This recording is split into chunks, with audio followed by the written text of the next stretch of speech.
네가 반가워할 말을 던지면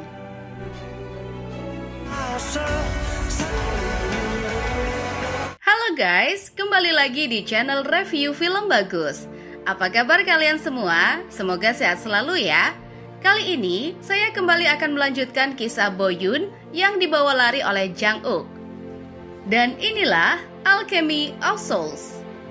Di episode sebelumnya, tepat ketika acara pernikahan akan dimulai, mereka pun menuju kediaman Jang Uk. Dan dalam perjalanan mereka berbincang, Boyun menjelaskan bahwa ia kehilangan ingatannya. Dia hanya mengetahui bahwa dirinya sakit, dan saat tersadar sudah ada di Jinyowoon. Jang Uk juga bertanya pada Boyun karena yang dia tahu Boyun tidak bisa melihat. Tapi sekarang kenapa kamu bisa melihat? Boyun kembali menjawab tidak tahu. Kata ibunya, saat kecil dia memang tidak bisa melihat. Tapi setelah sakit, penglihatannya pun kembali pulih. Mendengar hal itu, Jang Uk langsung memeriksa mata Boyun. Dia ingin memastikan Boyun merupakan pemindah jiwa atau bukan. Karena saat itu, Pudok juga memiliki tanda biru di matanya. Tapi tidak ada tanda di mata Boyun. Jang Uk lalu mengatakan bahwa ia ingin Boyun membantunya. Dia ingin Boyun membantunya untuk mengeluarkan es batu yang ada di dalam tubuhnya. Anggap saja itu sebagai imbalan karena telah menyelamatkannya malam ini. Boyun pun bingung karena selain ingatannya, kekuatannya pun menghilang. Dia hanya bisa melihat energi lain dengan matanya dan tidak ada kekuatan lain selain itu. Sesaat kemudian, Boyun menyadari bahwa ia diikuti roh jahat, tapi dia tidak mengetahui maksud dari roh jahat tersebut. Mereka pun tiba di kediaman Jang Uk. Jang Uk meminta Kim Do-ju untuk melayani Boyun. Dia juga mengatakan bahwa Boyun adalah calon istrinya. Tentu saja Kim Do-ju kebingungan, karena dia pikir hati Jang Uk masih berisikan naksu atau mudok. Tapi Kim Do-ju tidak memikirkannya lebih jauh.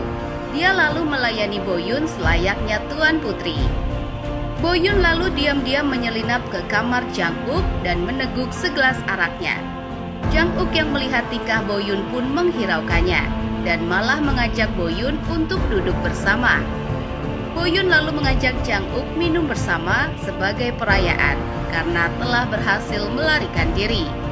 Dan ketika Jang Uk disuguhi minuman oleh Boyun, dia mengatakan bahwa itu menjadi arak pernikahan mereka. Jika Jang Uk meminumnya, maka mereka akan sah menjadi suami istri. Tapi Jang Uk tidak langsung meminumnya.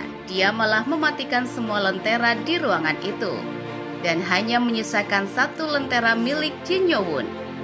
Lentera itu takkan bisa padam dengan hanya meniupnya karena itu pusaka milik Jinyowoon. Maka hanya dengan kekuatanlah lampu itu bisa padam.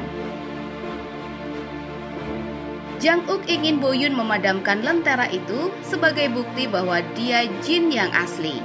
Dengan harapan suatu saat nanti bisa membantunya untuk mengeluarkan batu es yang ada pada tubuhnya. Jika Boyun berhasil, Jang Uk akan meminum arak itu sebagai arak pernikahan. Dan dia akan membebaskan Boyun dari kekangan ibunya. Sayangnya, dia tidak bisa memadamkan lentera tersebut. Boyun lalu berterus terang bahwa semua kekuatannya menghilang dan hanya menyisakan energi di matanya saat ini. Mendengar hal itu, Jang Uk kecewa.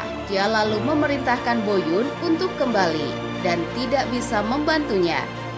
Boyun lalu mengatakan bahwa jika ingatannya kembali, maka kekuatannya pun akan kembali. Dan percuma jika saat ini Jang Uk mengusirnya. Karena sebentar lagi, para penyihir Jinyowoon akan datang. Mereka bisa terlihat dari gelang energi yang dipakainya. Melihat hal itu, Jang Uk langsung memutuskan gelang energi tersebut, supaya para penyihirnya Boyun tidak bisa melacak keberadaannya, dan Boyun bisa pergi dengan tenang. Di sisi lain, para penyihir Jinyowoon sedang sibuk mencari Boyun. Mereka menduga Park Danggu yang menculiknya. Tuan Jin yang geram pun langsung mendatangi Song Rim untuk mencari Boyun. Para petinggi Songrim pun kebingungan dengan sikap Tuan Jin. Kenapa dia tiba-tiba datang ke Songrim untuk mencari Boyun, padahal Boyun sudah lama tidak ada. Seo Yu lalu menjelaskan semuanya bahwa Boyun masih hidup dan tinggal di Jinyowoon sejak 3 tahun yang lalu. Tak ingin rahasianya terbongkar, Tuan Jin langsung meminta maaf dan pergi begitu saja. Tuan Jin lalu pergi mendatangi Guru Li. Dia menceritakan tentang hilangnya Boyun. Dia takut jika ingatan dan kekuatannya kembali karena sebenarnya Boyun itu adalah Naksu. Di sini, misteri tentang siapa Boyun sebenarnya terungkap. Saat Mudok tenggelam di danau kota Daehu, dia diselamatkan oleh Guru Li atas permintaan Tuan Jin. Karena dia yakin bahwa Mudok adalah Buyon saat berusaha membunuhnya. Guru Li lalu membawa jasad Mudok dan dia mengatakan bahwa dalam jasad itu terdapat 2 jiwa, yaitu jiwa Boyun dan jiwa Naksu. Saat itu energi dari jiwa Naksu sepertinya masih bisa diselamatkan, tapi tidak dengan jiwa Boyun, karena jiwa Boyun sudah sangat lemah saat itu. Tak punya pilihan lain, Tuan Jin memerintahkan Guru Li untuk menyelamatkan tubuh Boyun. Walaupun jiwa dalam tubuh itu adalah jiwa Naksu. Karena Tuan Jin sangat berambisi dengan Boyun, dia berharap masih bisa menggunakan darah keluarga Jin dalam tubuh Boyun untuk melahirkan generasi yang kuat. Menuruti perkataan Tuan Jin, dia menyelamatkan jiwa Naksu dan menghilangkan energi dari jiwa Boyun. Boyun pun terselamatkan, tapi karena jiwanya diisi oleh jiwa Naksu, maka energi Naksu perlahan membentuk seperti wujud Naksu yang sesungguhnya. Dan dia juga kehilangan semua ingatan dan kekuatannya. Yang tersisa hanyalah darah dari keluarga Jin dan energi mata dari Boyun. Tapi jika suatu saat ingatannya kembali, maka kekuatan Naksu pun akan kembali. Tuan Jin takut jika hal itu terjadi, makanya dia mengurung Boyun di Jinyowoon yang dilapisi dengan tabir. Dia takut jika jiwa Naksu bangkit seutuhnya pada diri Boyun. Itu juga menjadi alasan mengapa Tuan Jin buru-buru menikahkan Boyun dengan keluarga Seo. Dia berharap darah Boyun bisa segera melahirkan generasi yang kuat sebelum jiwa Naksu bangkit seutuhnya. Di sisi lain, roh jahat yang sedari tadi mengikuti Jang-uk merasuki tubuh pelayan. Dia mendatangi kediaman Jang-uk dan merasuki lagi tubuh penjaga gerbang. Setelah itu, dia bertemu dengan pelayan Jang-uk dan roh jahat kembali merasukinya untuk masuk lebih dalam. Saat Boyun hendak pergi dari kediaman Jang-uk, dia tidak sengaja berpapasan dengan penjaga yang dirasuki oleh roh jahat. Boyun yang bisa melihat ada energi jahat dalam tubuh penjaga itu pun langsung kembali untuk menyelamatkan Jang-uk. Setelah ditelusuri, roh jahat itu ditemukan di kolam pemandian. Boyun lalu menyerahkan reliek Jinyowoon agar makhluk itu pergi. Bukannya pergi, roh jahat itu malah menarik Boyun ke dalam kolam. Beruntung, Jang-uk datang tepat waktu.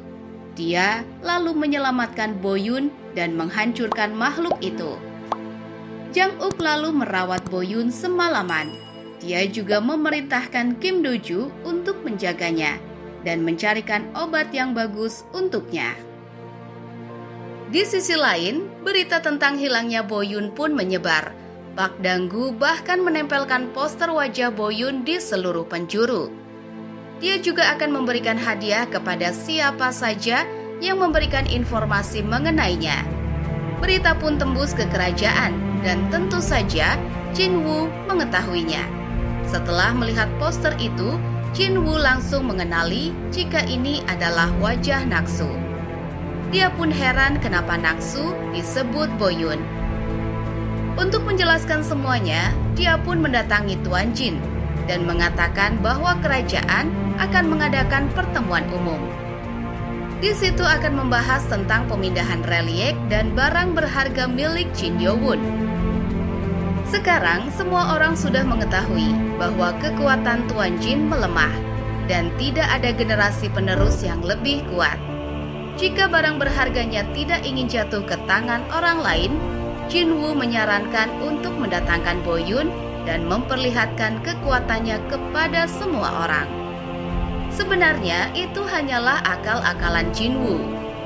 Dia hanya ingin memastikan kebenaran identitas Boyun, karena jika itu memang nafsu, maka tamatlah riwayatnya. Semua kebusukan yang telah dia lakukan akan terungkap. Di sisi lain, Nona Yeon-ok mendatangi Boyun untuk memberikan ramuan obat. Dia lalu menceritakan bahwa sekarang semua orang sedang mencarinya. Boyun berpikir itu dilakukan oleh calon suaminya. Melihat perjuangan calon suaminya, dia menjadi yakin bahwa calon suaminya dapat menentang kehendak Tuan Jin dan membebaskannya dari penjara. Sebenarnya, Boyun mencari calon suami bukan atas dasar cinta, melainkan siapa yang berpeluang untuk menentang kehendak ibunya. Mendengar itu, Boyun langsung pergi dari kediaman Jang-uk. Dia lalu mencari calon suaminya ke Chui Senru. Bukannya bertemu dengan calon suaminya, dia malah mendatangi Seo-yul dan menyangka bahwa Seo-yul adalah orang yang dimaksud. Seo-yul pun menjelaskan semuanya, dan dia teringat nafsu ketika melihat wajah Boyun. Dia lalu bertanya kepada Boyun, apakah kita pernah bertemu? Boyun lalu menjawab, tidak mungkin. Dia segera berpamitan dan berencana untuk kembali ke kediaman Jang-uk. Ketika Boyun hendak keluar, para penyihir Jin Yo-won sudah siap di depan pintu. Boyun lalu ditangkap dan dibawa kembali ke Jin Yo-won. Tuan Jin yang kesal karena Boyun berusaha untuk kabur langsung menamparnya.